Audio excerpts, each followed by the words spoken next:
Halo semuanya, jadi ini tuh udah materi ke-10 aku di LinkedIn, kalau misalnya kalian ngikutin, dan aku kayak pengen coba bikin video aja sih, soalnya memperjelas mungkin kalau misalnya teman-teman lihat materi aku, ini tuh aku ngebahas mengenai on-page CEO, yang mana mungkin ada beberapa yang belum tahu. Jadi di dalam SEO itu kan bagaimana cara agar secara organik website kita tuh berada di peringkat pertama gitu. Atau maksudnya kayak mengoptimasi agar si Google ini meranking di page one gitu. Karena kan kalau misalnya sekarang orang tuh ke page 2 atau page 3 itu kan mereka udah nggak visible gitu, udah males lah ngelihat kalau di page 2 dan page ketiga.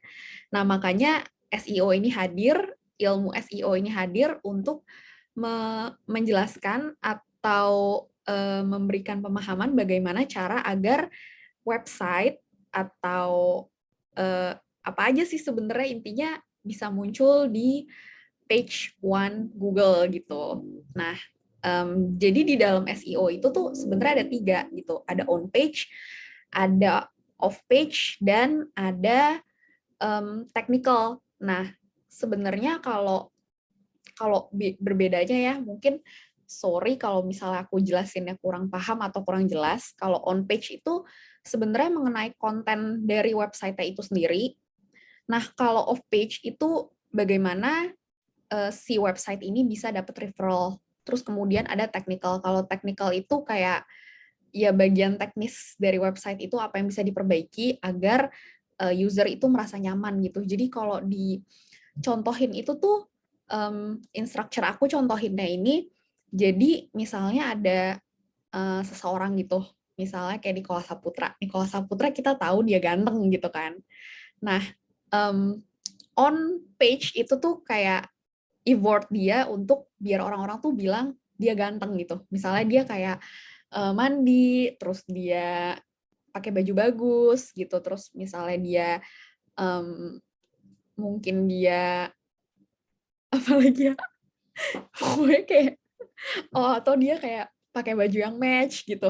Intinya cara dia untuk membuat diri dia proper gitu. Nah, kalau off page itu bagaimana orang orang tuh mereferensikan kalau dia tuh ganteng gitu. Kayak aku ngomong, itu si Nicholas Saputra ganteng loh guys gitu.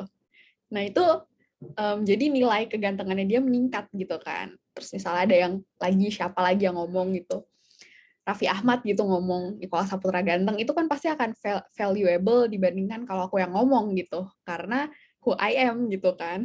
Oke, okay. So jadi di on page ini sebenarnya aku cuman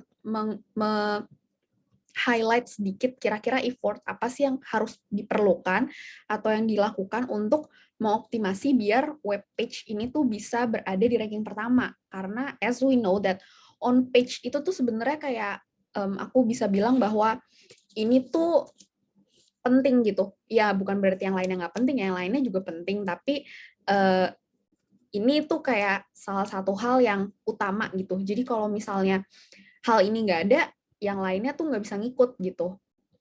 Intinya sih sebenarnya bikin konten yang relevan dengan audiens. Apa sih yang audiens cari di internet itu yang harus kita bikin gitu. Nih contohnya aku ada contoh, misalnya aku mau nyari hotel kapsul.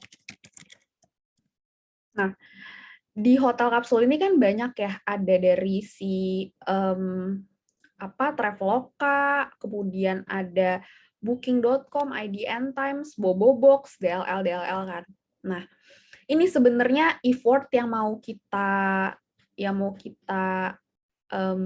ambil gitu, yang mau kita lakukan agar rankingnya tuh naik terus gitu. Nah, on page ini yang bagian ininya nih. Oke, kita langsung buka ya di hotel Bobobox. Apa itu hotel kapsul? Nah, ini Bobobox ini adalah salah satu um, provider yang menyediakan hotel kapsul dan dia punya konten yang mengenai si hotel kapsul ini. Dia menjelaskan di sini. Nah, ini yang disebut dengan on site gitu. Sorry, on page SEO. Nah, sebenarnya banyak sih hal-hal yang ada di dalam on-page SEO ini, cuman aku hanya highlight sedikit. Jadi yang pertama adalah make sure bahwa website ini itu tuh udah apa nih namanya, udah terindeks gitu di Google. Karena kalau misalnya kita cari dan tidak terindeks di Google, itu pasti nggak akan nemu gitu di Google. Jadi hal yang pertama adalah make sure dan pastiin kalau misalnya udah terindeks di Google gitu. Terus kemudian yang kedua adalah start with keyword yang udah ada volume-nya gitu. Nah, gimana sih cara bisa tahu kalau misalnya keyword itu tuh udah ada volume-nya atau belum? Nah, ini kita biasanya pakai banyak sih, ada banyak sebenarnya tools yang bisa. Ini salah satunya ada SEMrush nih. Kalau misalnya kita lihat contoh ya, kayak misalnya aku mau search keyword overview, itu aku mau search hotel kapsul gitu. Nah, ini aku search, aku bisa tahu, oh volume di Indonesia itu ada 9.900 per month gitu. Nah, kemudian keyword difficulties-nya itu 30% ya, jadi so-so lah ya bisa kita bilang. Nah, ada lagi tools yang lain, itu aku pakai yang gratisan. Aku pakai gratisan, ini mana ya? Kok toolsnya nggak muncul ya? Ubersuggest ini juga salah satu tools. Jadi kita bisa tahu gitu apa volume-nya tuh berapa, difficulties-nya tuh berapa, tapi kenapa tidak muncul ya di sini ya? Harusnya dia biasanya muncul sih. Oh, hotel kapsul. Kayaknya gara-gara udah expired kali ya gitu. Maksudnya aku pakainya udah kebanyakan, jadi dia suka nggak muncul gitu loh. Karena kemarin aku sempat bikin tugas pakai ini juga gitu. Kemudian yang kedua, itu aku sebut bahwa watch your competitors. Jadi kita tuh harus lihat competitors kita tuh bikinnya gimana. Kalau di sini itu kan dia tadi yang hotel kapsul ini kan ada IDN Times, kemudian ada Liputan 6, DLL gitu ya. Tribun News gitu. Nah, ini si Traveloka ini gimana sih cara dia bikin, gimana cara dia tuh bisa sampai rank 1 gitu. Kalau di sini kita bisa lihat secara kasat mata bahwa ini tuh dia terdiri dari beberapa sub ya, atau H2 gitu. Jadi dia ada, kita bisa cek H1-nya dia punya berapa. Nah, kita ceknya pakai tools ini nih. Sorry. Kebanyakan tools.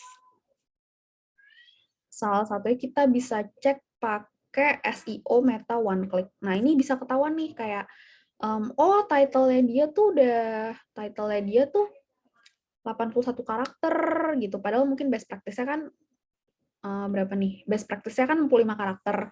Terus description-nya dia juga terlalu banyak gitu, 105 karakter. Nah, terus kita bisa lihat dia punya H11, H21, H3-nya 46 gitu. Jadi kita bisa lihat apa sih yang kompetitor kita lakukan, kemudian image-nya dia tuh kasih image berapa sih di dalam sini.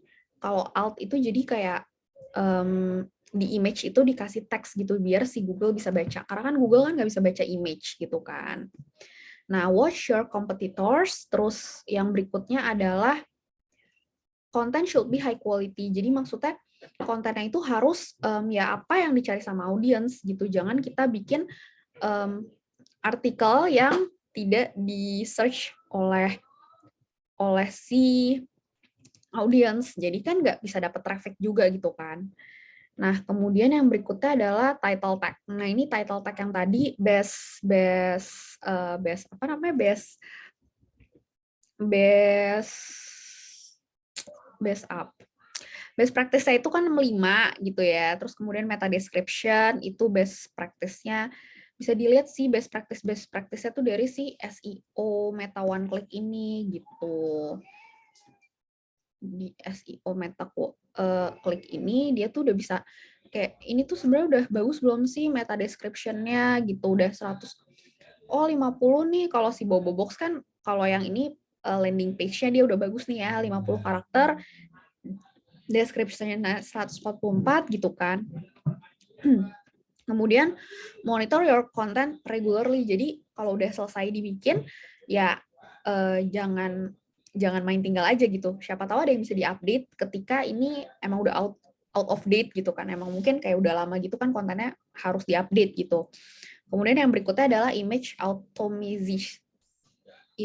automation, put alt text. Kemudian biar image web page ini jadi lebih cepat untuk loadingnya, ini bisa dikecilin gitu. Sebenarnya best practice-nya itu kurang dari 200 kilobyte. Segitu dulu dari aku. Nanti kalau misalnya ada yang perlu ditambah, aku bakal tambah sih. Rencananya aku pengen bikin setelah on page ini, aku pengen bikin off page dan technical juga. Dadah!